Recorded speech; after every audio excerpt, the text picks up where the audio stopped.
Olha só, hoje a gente vai mergulhar num tema que, segundo a nossa fonte, é um fantasma na vida de muita gente. E o pior, muitas vezes sem que a pessoa nem perceba. É a autossabotagem nos relacionamentos. A gente vai desvendar 5 atitudes bem específicas que acabam transformando alguém naquela pessoa que é usada, sabe? Mas que no fundo nunca é de fato respeitada. E para começar, essa frase da nossa fonte já dá um soco no estômago, né? A vida não destrói um homem. Ele se destrói tentando agradar. É muito forte. Ela resume perfeitamente a ideia central. O ponto aqui não é o que o mundo faz com a gente, mas o que a pessoa faz com ela mesma. Naquela busca, às vezes, desesperada por aceitação. Tá, mas o que a fonte chama de o otário? É importante deixar claro, não é sobre ser uma pessoa má, de jeito nenhum. É sobre uma postura, sabe? É aquele indivíduo que se coloca sempre como segunda opção, que se rebaixa e o mais triste, que muitas vezes acha que está sendo super romântico, quando na verdade está só servindo de degrau. Beleza. Então, o nosso caminho vai ser esse aqui. Primeiro, a gente entende o problema de raiz, que é a autossabotagem, e depois vamos passar por cada um desses 5 erros que, segundo a análise, minam o valor de uma pessoa. Um de cada vez. Então, vamos lá. O problema, autossabotagem. A fonte aqui argumenta uma coisa bem direta. A raiz do desrespeito não está lá fora.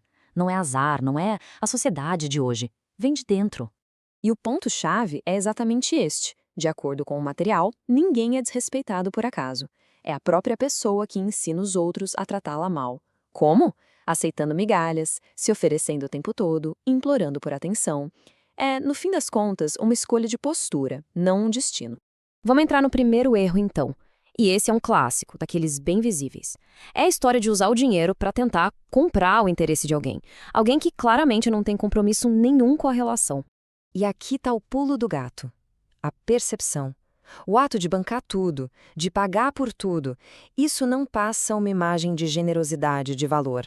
Pelo contrário, a fonte diz que isso grita insegurança. É como se a pessoa estivesse dizendo: olha, eu sozinho não sou suficiente, então deixa eu abrir a carteira para compensar. A fonte, então, faz uma distinção que é genial. De um lado, tem o provedor. É aquele que naturalmente investe numa parceira que está junto, que merece, que retribui. Do outro lado, o patrocinador. Esse só paga a conta, financia o entretenimento de alguém que está ali pelo rolê e não pela pessoa. E o que a análise diz é que o patrocinador é totalmente descartável. É só parecer alguém com um limite de crédito maior. Agora, vamos para o segundo erro. Esse aqui dói. É a teimosia, a insistência quando a outra pessoa simplesmente some. Ignora as mensagens, dá um chá de sumiço. Na cabeça de quem está insistindo pode até parecer persistência, né? Mas na prática, a fonte classifica de outra forma: humilhação. Aí vem a pergunta que não quer calar, né? Quando a pessoa some, visualiza a mensagem e não responde, ou leva dias para dar um oi, será que tem algum mistério por trás disso? Algum código secreto que precisa ser decifrado? E a resposta é não. Simples assim, direto e reto.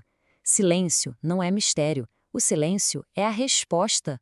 Não é falta de tempo, gente. É falta de interesse. Falta de prioridade. É a mensagem mais cristalina que alguém pode mandar. Então, a lógica é essa. Insistir na cara do silêncio não é prova de amor. É atestado de desespero. E o que acontece? A outra pessoa se afasta ainda mais. E quem está lá, implorando por atenção, só consegue uma coisa: rebaixar o próprio valor, colocando o valor do outro lá em cima, num pedestal. Chegamos ao terceiro erro. E esse aqui é figurinha carimbada da autossabotagem. O pavor de dizer não. É a atitude da pessoa boa praça, que concorda com tudo, que cede sempre, tudo por puro medo de desagradar e, claro, de ser deixada de lado. E o material aponta para uma consequência psicológica bem pesada. Ao fugir do conflito externo, de uma briguinha que seja, a pessoa acaba comprando uma guerra interna. Vai acumulando frustração, engolindo sapo, juntando ressentimento e, no fim, se perde de si mesma nesse processo de tentar agradar todo mundo. Mas olha só que interessante essa citação. Ela vira o jogo completamente. Limites não afastam as boas mulheres, eles apenas afastam as ruins. Ou seja, impor limites, dizer não, não é ser agressivo, é se proteger. Não é um risco que se corre, é um filtro que se usa. Um filtro poderoso que espanta quem só quer controlar. Bom, e o que acontece quando alguém tem medo de dizer não? A gente chega no quarto erro, que é uma consequência direta, tolerar o desrespeito. Tudo para evitar uma briga, tudo por medo de perder outra pessoa.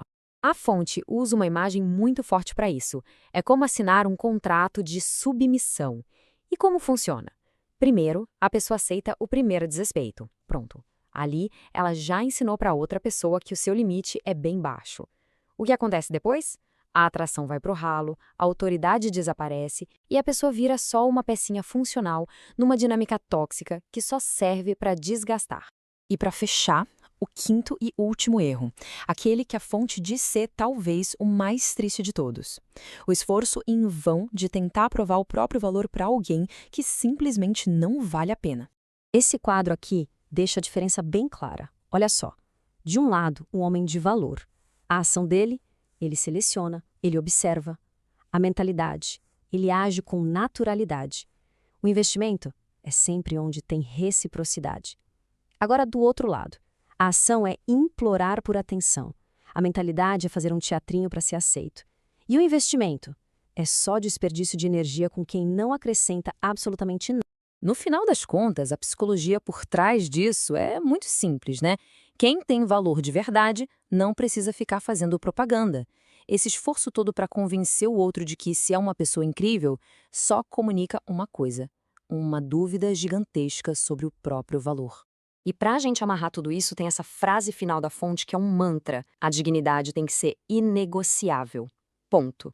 A pessoa certa, diz o material, vai ficar pela admiração. Já a pessoa errada, essa só fica enquanto a humilhação for parte do cardápio. E a gente termina com essa pergunta, para deixar todo mundo pensando. A análise toda sugere que a humilhação não é um raio que cai na cabeça. Ela é o resultado de uma postura, de uma soma de pequenas concessões que, uma a uma, entregam o poder pessoal na mão do outro. Então a pergunta que fica é, no fim das contas, quem realmente tem o poder de humilhar alguém?